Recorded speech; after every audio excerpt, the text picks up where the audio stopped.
esse é o Business Cast da semana. Nossa entrevistada, Kelly Gonçalves, empresária, ex-bancária, mestre, doutora em administração, mas acima de tudo uma empreendedora, né, Kelly?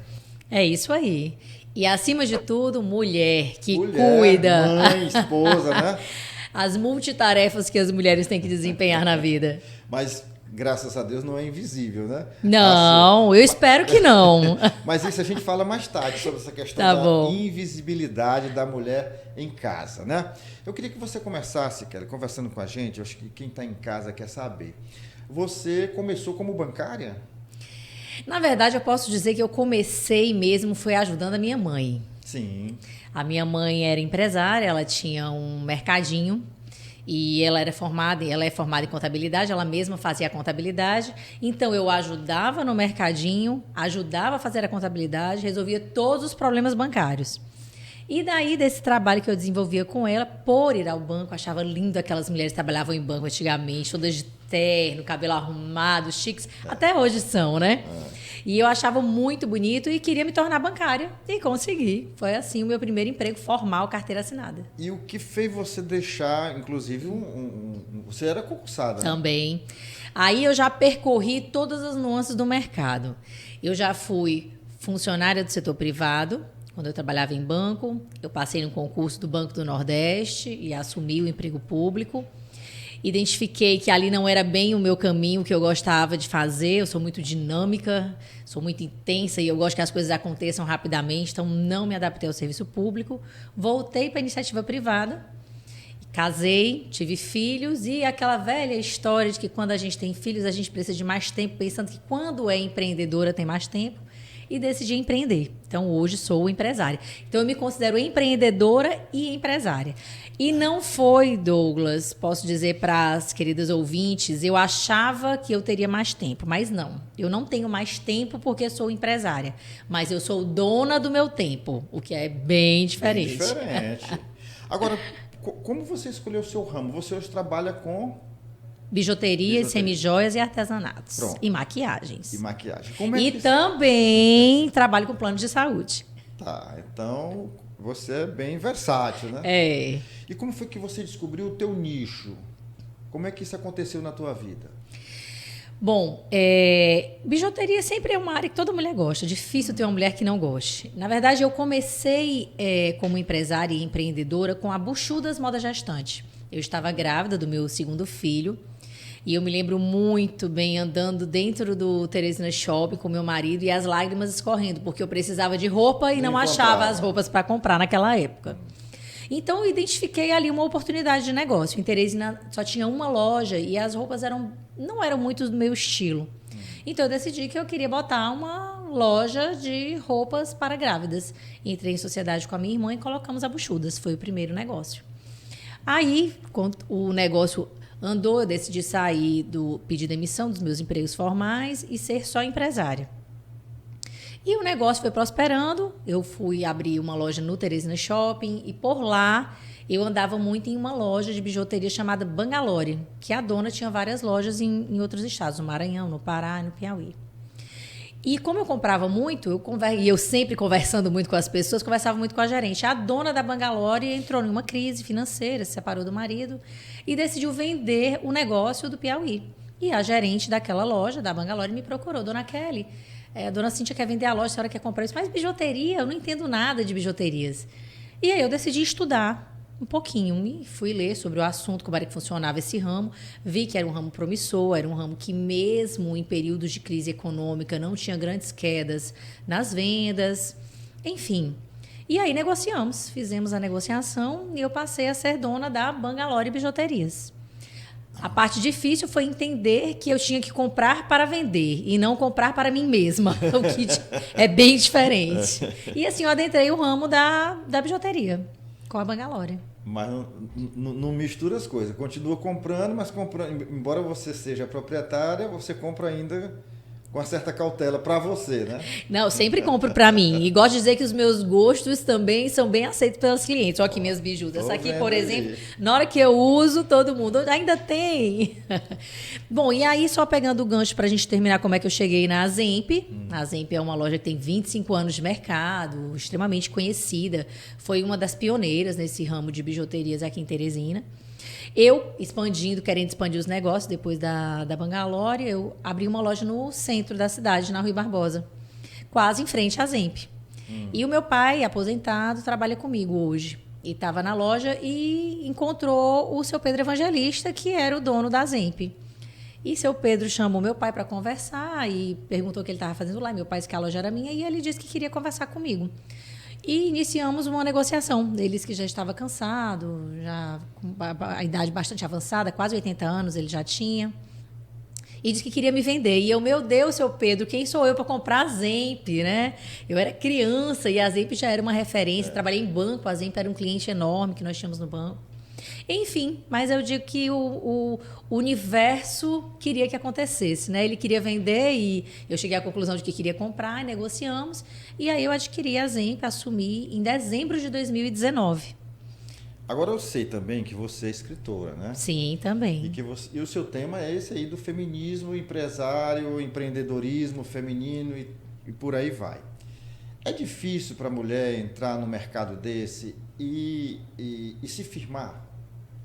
Sempre, porque as dúvidas sobre a mulher sempre permeiam.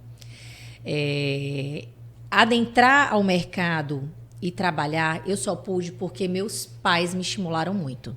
Então, as mulheres, elas precisam desse estímulo, porque historicamente nós sempre fomos penalizadas. Desde o primórdio, se a gente olhar, os homens iam caçar e as mulheres iam cuidar da casa, dos filhos, da família. Então, isso é cultural, isso é no mundo todo.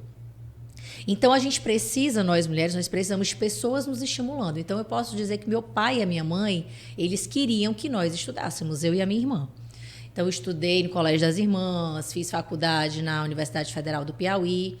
E eu sempre tive o sonho de ser CEO de uma grande empresa. Me formei em economia e eu pensava sempre trabalhar no mercado financeiro, por aí vai. Enfim, e eu sempre tive esse estímulo. Quando eu decidi empreender, foi uma decisão difícil. Eu já estava casada na época. E o meu marido, ele sempre foi do tipo que confiou muito nas minhas decisões. Logo, eu não sou muito aventureira. Embora eu seja dinâmica, eu gosto de estar com o pé no chão. Mais conservadora nessa área, né? Eu analiso, eu vejo, sou muito numérica, como sou economista, isso ajuda muito, eu sou muito numérica, eu vou mesmo para a ponta do lápis, calculo tudo. Então, ele sempre me estimulou. Então, para eu ser e ter, né, o que sou e o que tenho hoje, foi porque tive sempre pessoas ali atrás de mim, me estimulando e me apoiando na tomada de decisões. Agora, você também passou a não só empreender, mas representar essa categoria de empreendedoras. Aí chegou a criar, inclusive, a instituição que é a Associação Mulheres de Negócio. Mulheres de Negócio. A mulher, ela tem interesse também em se articular, em se organizar? Porque às vezes a gente acha que a mulher não tem oportunidade, mas às vezes a mulher não quer, não gosta, né? Isso é fato. Estávamos até discutindo isso em um evento que teve do MOVE recentemente, onde éramos somente 4 mulheres em um hall enorme de homens. As mulheres, elas têm que se posicionar. Como nós executamos multitarefas, muitas mulheres ainda acham que participar de uma sociedade civil organizada é só mais uma tarefa. E não é. É necessário estarmos juntas para que possamos desenvolver e melhorar cada vez mais esse mercado para a atuação das mulheres. Se eu hoje estou aqui sentada com você, servindo de referência, dando uma entrevista sobre a minha história, como eu cheguei aqui, foi porque lá no passado, séculos atrás, muitas mulheres tiveram a coragem de enfrentar uma sociedade extremamente machista. E muitas diferenças ainda permeiam. Permeiam, por exemplo, as diferenças salariais, permeiam, por exemplo, as taxas bancárias na hora de fazer um empréstimo para uma empresa administrada por mulheres. Essa eu não sabia, essa é novidade. Sim. Existem dados sobre isso. Abrindo parênteses, eu recebi algumas premiações, dentre elas Mulher Destaque na Câmara, e eu tive o prazer de fazer a ser a oradora do evento. E lá eu apresentei várias pesquisas sobre isso. Inclusive, o próprio Sebrae tem essa pesquisa numérica. Mas, enfim, então, historicamente, nós fomos penalizadas. E hoje, até os dias de hoje, nós ainda executamos um trabalho que é invisível para a sociedade, que é o trabalho que nós executamos em casa. O trabalho doméstico é responsabilidade da mulher. Por exemplo, Kelly, você lava roupa e você passa e você lava louça e você cozinha? Sim. Eu não faço tudo porque, graças a Deus, eu trabalho, tenho uma boa renda e posso contratar outras mulheres que não têm tanto estudo quanto eu e executam um trabalho de domésticas. E me auxiliam. Mas quando eu chego em casa à noite, deixa eu falar isso, Vitor, isso é importante. Quando eu chego em casa à noite, meu marido e meus filhos estão me esperando para preparar o jantar. Então eu não escapo, mesmo tendo pessoas para me ajudar. Aliás, esse tema é um tema bastante interessante e atual. Já foi tema de outros, mas foi o tema da redação deste ano do Enem, né? Exato. Realizado neste último domingo. Exatamente. E eu queria que você comentasse um pouco sobre isso. Você, inclusive, teve um filho que fez o Enem. Não, ainda não, mas alguns colegas fizeram e por isso eu acompanhei bem de perto. Meu filho ainda está na primeira série do médio, mas está chegando lá. Bom, o tema foi exatamente esse, os desafios do enfrentamento, da invisibilidade desse trabalho de cuidado, né, com a família e com a saúde. Tem até um nome para essa economia, chama-se economia do cuidado. Do cuidado, né? Como a gente vem falando aqui, desde que a gente começou, é invisível esse trabalho da mulher, porque é uma coisa histórica. É como se fosse assim, é uma obrigação da mulher. Então, o desempenhar dos filhos, a limpeza da casa, a organização da casa, se a geladeira está cheia para preparar os alimentos, o supermercado. Eu agora estava saindo e minha doméstica falou: Dona Kelly, eu vou fazer a lista do supermercado. A senhora vai que dia? A senhora tem até amanhã para fazer. É você que faz o supermercado? Eu que faço o supermercado, eu que faço o açougue, eu deixo os meus filhos na escola, eu pego os meus filhos na escola. E por quê? Porque eu acho importante cuidar da minha família. Então, eu executo todo esse trabalho externo, mas eu considero que o desempenho e a união da minha família depende de mim, depende das minhas decisões. Aliás, esse tema, ele foi muito polêmico assim, nas redes sociais, teve muito meme, muita... Eu acho que é um tema que deve ser debatido sempre, né? Sempre, mas é isso, é invisível, porque as pessoas não valorizam esse trabalho. Mas pense, Douglas, você chegar na sua casa e a louça está toda suja, a geladeira está vazia, o chão está sujo, a roupeira lotada. Aí você sente falta de alguém. E aí, nesse momento, você valoriza o trabalho desempenhado pelas mulheres. E aí, quando a gente analisa essa economia do cuidado, é gritante a diferença entre homens e mulheres. Você tem noção, tem estudos sobre isso, em torno de 600 milhões de mulheres assumem esse papel de cuidadoras de alguma forma. Eu, por exemplo, eu trabalho, tenho as minhas empresas, estudo, faço artigos científicos, mas eu sou cuidadora da minha família. E não abre mão disso. Não abro mão disso. Mas quando a gente fala, por exemplo, em números de homens que se dizem cuidadores, sejam dos pais, dos filhos, é menos de 40 milhões no mundo. Então, é menos de 10%. Menos de 10%. Quando a gente compara com o número de mulheres. Eu me enquadro nesse 10%, viu? Muito bem. eu aos 55 anos, fui pai, eu tenho um menino de 5 anos, né? Eu ajudo a cuidar, eu ajudo a fazer tudo, a limpar, a dar a alimentação. Eu ajudo um pouco na casa, eu ainda acho que tenho que crescer um pouco, tenho que evoluir um pouco mais, mas ajudo também. Sabe onde é que está o erro? Nas suas falas agora. Eu ajudo. Não é sua responsabilidade. Você ajuda, você colabora. Entende essa diferença? Sim. Por isso que esse é um trabalho invisível das mulheres, porque a responsabilidade é nossa. Os maridos ajudam. Eu gosto de dizer para os meus filhos, como eu tenho 2 homens, meu marido ajuda também em casa. Eu não digo que ele assume para si, porque a responsabilidade é minha. Mas eu sempre digo para os meus filhos que eles não são hóspedes. Vocês não são hóspedes aqui em casa, vocês são moradores, então vocês são responsáveis pela limpeza, pela louça, pela comida, pelo cachorro, por tudo que acontece. Mas é muito difícil a gente mudar essa cultura. Sem dúvida, sem dúvida. A gente vem de uma sociedade até pouco tempo patriarcal mesmo, né? Onde o homem, ao longo da história, infelizmente as coisas andaram por aí. Mas dizem até que, tipo assim, também tem as mulheres levaram muitas vantagens, né? Por exemplo, os homens aqui iam para a guerra morrer, né? As mulheres ficavam em casa cuidando da E casa. você sabe, então pegando o gancho da história, você sabe que é por isso que nós mulheres estamos aqui hoje. Um dos motivos foi exatamente esse. Os homens foram para as guerras e nós tínhamos que sustentar as casas. Então nós tivemos que assumir as empresas, o chão de fábrica. Então teve suas vantagens mesmo os homens irem para a guerra, viu? Não ficou por baixo. Bom, mas a gente pegando aí desse gancho do Enem, teve uma outra questão que foi muito polêmica, está repercutindo muito, que é uma questão que tenta denegrir a imagem do agronegócio.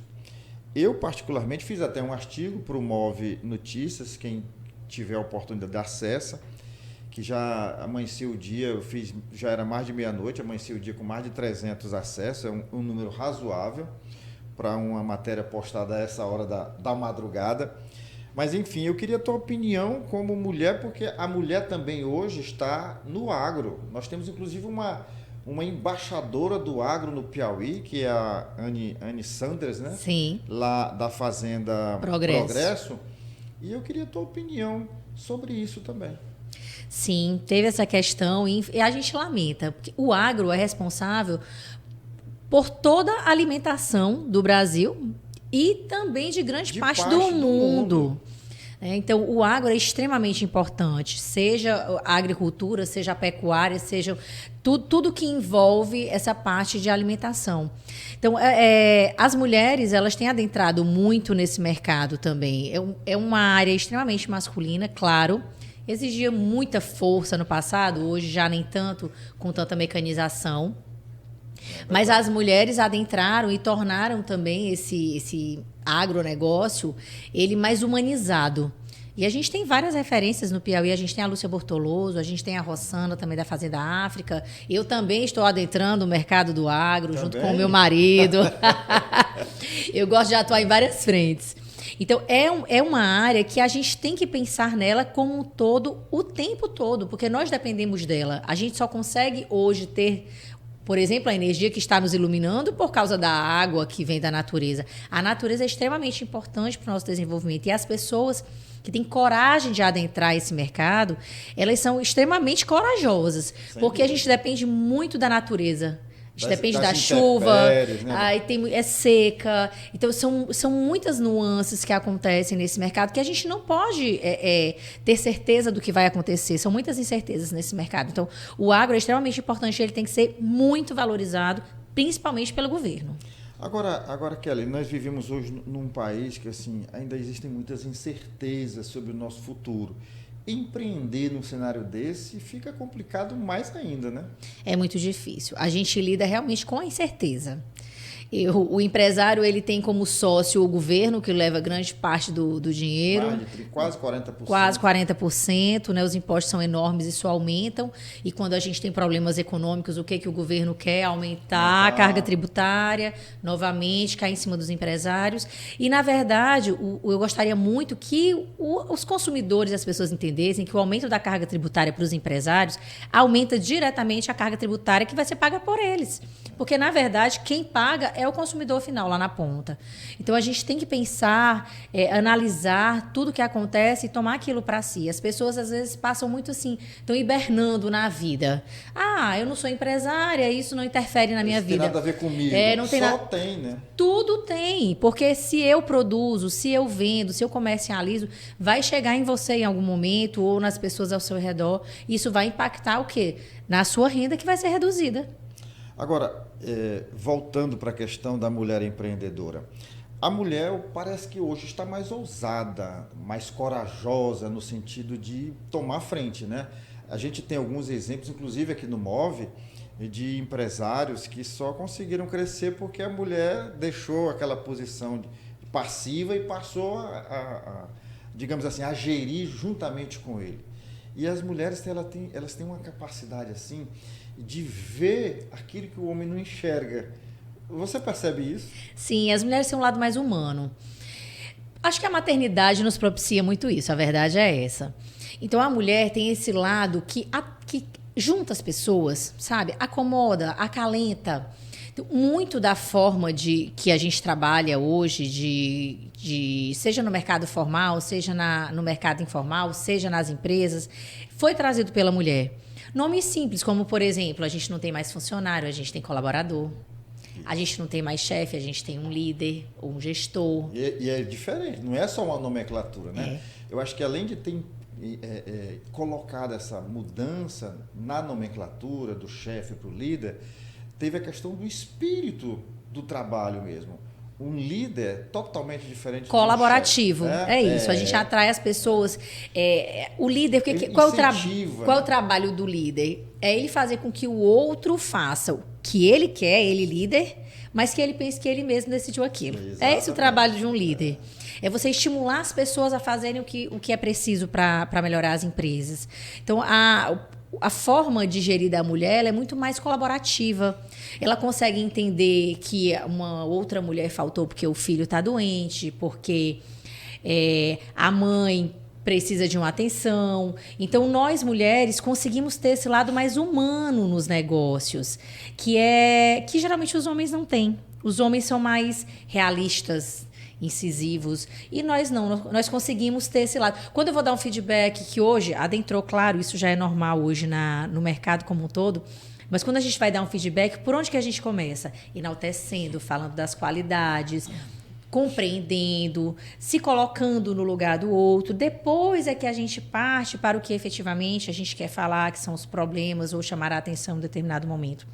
Então, as mulheres hoje, além disso, existem muitas mulheres que são referência. Você acabou de falar da Anne, por exemplo, como referência no agro. Tantas mulheres que a gente tem como referência, como gestora dos seus negócios, que implantaram seus negócios. Então, essas referências estimulam outras mulheres a se aventurarem nesse mercado. Sem dúvida. Que é complexo, que ainda é masculino, que ainda permeia muitas dúvidas, mas a gente se sente mais segura, porque outras mulheres conseguiram. Então, eu também vou conseguir. Kelly, um outro fator que eu acho assim, interessante é que você diz que ainda estuda, que ainda está ali correndo, se informando, se reciclando, se modernizando. E a mulher precisa, em qualquer área que ela escolha para empreender, ela precisa disso, não pode parar no tempo, né? Nenhum de nós pode, né, Douglas? A verdade é essa, nós temos que estudar o tempo todo. Mas como duvidam sempre mais da capacidade da mulher em conseguir gerir seus negócios, em ter sucesso. Então, nós precisamos estar sempre um passo à frente do que os homens, né? Então, é necessário que a gente esteja sempre estudando. Eu estou agora em uma nova seara, estou querendo fazer uma nova adaptação das minhas empresas e estou estudando muito para fazer isso. Por quê? Porque quando eu começar a falar sobre isso, muitas dúvidas vão permear, se eu vou ter capacidade de executar isso. Então tem que buscar fundo, tem que mergulhar, né? Por exemplo, quando a presidente do Chile ela assumiu, um repórter fez uma pergunta para ela e perguntou se a senhora vai conseguir presidir o país e dar conta do seu lar, do seu marido, dos seus filhos? E ela disse, eu não vou responder essa sua pergunta, porque você só está fazendo porque eu sou uma mulher. Se eu fosse um homem, você jamais perguntaria isso. Então, assim, como permeiam realmente essas dúvidas e como ainda é a responsabilidade da mulher a casa e os filhos, mesmo que seja presidente da República. Agora, os homens, inclusive, se assustam um pouco com esse desenvolvimento tecnológico, informática, inteligência artificial. E as mulheres?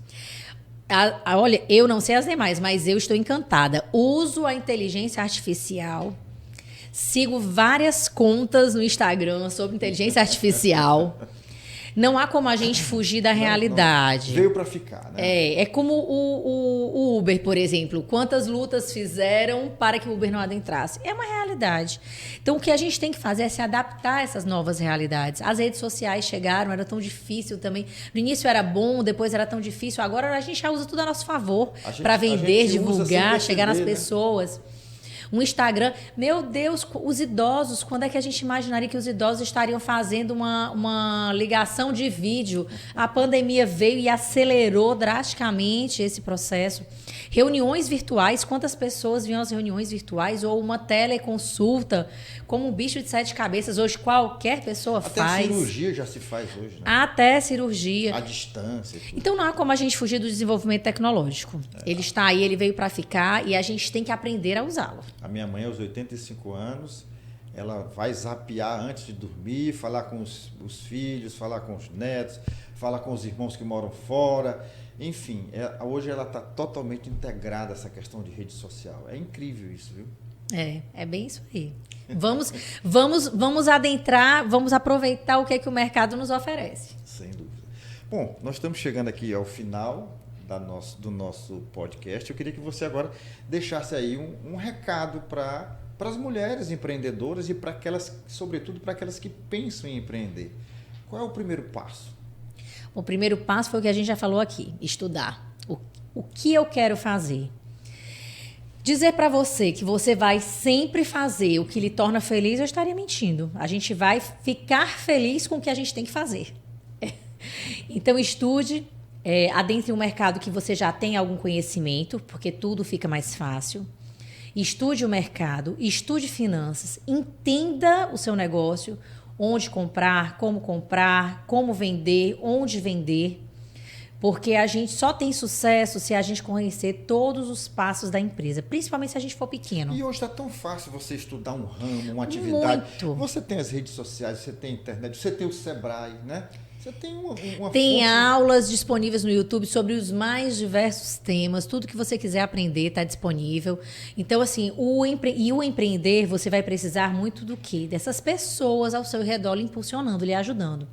Muitas mulheres não têm essa ajuda como eu tive, do meu pai, da minha mãe, do meu marido, mas procure grupos organizados, como o MOVE, como a Associação Mulheres de Negócio, como tantos outros que existem, que apoiam, que te ajudam. Na associação, por exemplo, a gente tem o que a gente chama de Divã da Amine, onde você pode solicitar um dia de conversa com outra associada que você queira dicas dela, conselhos. Eu mesmo já participei de vários divãs, que as mulheres estão com problemas, às vezes, financeiros na empresa. Kelly, me ajuda, como é que eu posso resolver? E eu sento, eu ajudo ali. Claro, não é uma consultoria, é uma tarde de conversa, mas você consegue ter uma rede de apoio. Outras mulheres que já passaram pelo que você vai passar ou pelo que você está passando, que podem lhe auxiliar a você tomar decisões. Porque, no fundo, você vai ter que tomar as decisões. Essa parte de ser empreendedora é a parte mais difícil quando a gente tem que tomar as decisões sozinhas. Porque a gente escuta diversas pessoas, estuda, lê, mas no final nós estamos sozinhas para tomar as decisões. E uma coisa muito importante para as mulheres que eu gostaria de dizer: saibam gerir o seu tempo. Como eu disse também no início, a gente fica muito empolgada e não tem um horário a cumprir. Né? Mas a verdade é que nós passamos a ser gestoras do nosso próprio tempo. Então, você vai decidir o que fazer com o seu tempo. E essa decisão vai fazer com que você tenha sucesso ou não. Bom, Kelly, para encerrar aqui, você, pela sua trajetória, você entrou no seleto clube das mulheres empreendedoras e empreendedoras com sucesso. Queria que você definisse numa palavra ou numa frase tudo que você passou e onde você chegou. Uma palavra é tão difícil. Vai uma frase, então. Perseverança. Olha, a palavra existe. Acho que a palavra é essa. Porque as dificuldades acontecem o tempo todo e todos os dias. Mas o fato de perseverarmos naquilo que a gente acredita e, acima de tudo, Douglas, fazer o bem sem olhar a quem. Sim. Na dúvida, escolha fazer o bem. Pronto. Tá aí, dado o recado. Muito obrigado. Foi um prazer conhecer você e, mais ainda, conversar com você. Obrigada, Douglas. Pela mensagem que você deixa para todos nós. Obrigada. Prazer enorme. Até um próximo encontro. Até. E você aí, aproveita, compartilha, manda o nosso link para os amigos, para a família, posta lá nas tuas redes sociais, no trabalho, na escola, na faculdade, enfim. Faz essa entrevista, essa conversa franca aqui com a Kelly Gonçalves, ganhar o mundo. Até a próxima oportunidade.